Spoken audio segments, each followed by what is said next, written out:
ইউনিয়নের সুযোগ্য তিনবারের চেয়ারম্যান আমার শ্রদ্ধেয় বড় ভাই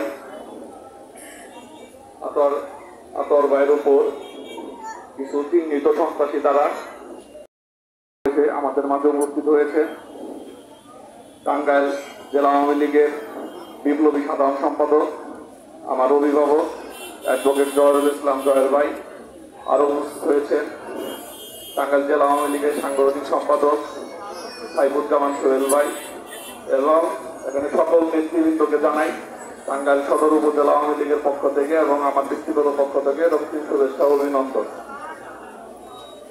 আমি আপনাদের উদ্দেশ্যে কিছু কথা বলতে চাই যে সখীপুরের চিহ্নিত কিছু সন্ত্রাসী এবং তাদের যে গডফাদার, তাদের যে শেল্টার দিয়েছে ওই দিন যে এই ঘৃণিত কাজটি করেছে, এটি আসলে আপনারা সবাই জানেন। এই বিষয়ে আমি তাদের উদ্দেশ্যে বলতে চাই যে সখীপুর কিন্তু টাঙ্গাইলের ভিতরে।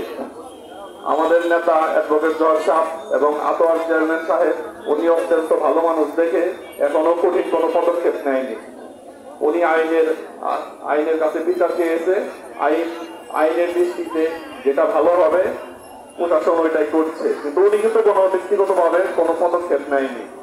তো যারা এই কাজটি করেছে এবং সখীপুরের যারা আছে, আপনারা এর মধ্যে আমরা অনেক কিছুই শুনেছি যে আপনারা আরো কিছু পদক্ষেপ নিয়েছেন এবং সেই কাজটি করছেন টাঙ্গাইলের কিছু নেতার ছত্র ছায়া। আপনারা ভাইবেন না যে টাঙ্গাইলের কিছু লোক আপনাদের ছায়া দিবে দেখে আপনারা এই কাজ করে মার পেয়ে যাবেন।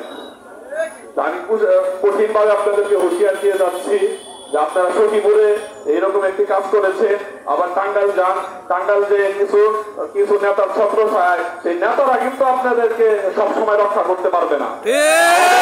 আমাদের নেতা অ্যাডভোকেট জহিরুল ইসলাম যদি আমাদেরকে নির্দেশ দেয়, আমরা অনেকবার তার কাছে নির্দেশ দিয়েছি, অনেকবার অনেক কিছু বলেছি যে আমরা পদক্ষেপ নেই, সে আমাদের বারে বারে শান্ত করেছে দেখে আমরা কিছু বলি নাই।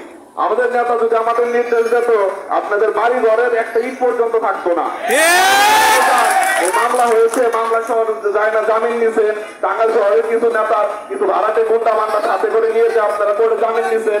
আমরা কিন্তু কোনো কিছু বলি নাই, শুধু আমাদের নেতা আমাদের নির্দেশ দেয় না দেখে, নইলে আপনার ওই টাঙ্গাইল শহরের চেহারাও দেখতে পারতেন আর গেলে ওই দিন কোর্ট থেকে সুস্থভাবে ফিরে আসতে পারতেন। তো কঠিন ভাবে আমি বলে যেতে চাই যে এইরকম ভুল আর কখনো সাহস করবেন না। আর আমি আমাদের নেতাকে অনুরোধ জানাচ্ছি যে নেতা আপনি একটু কঠোর হন।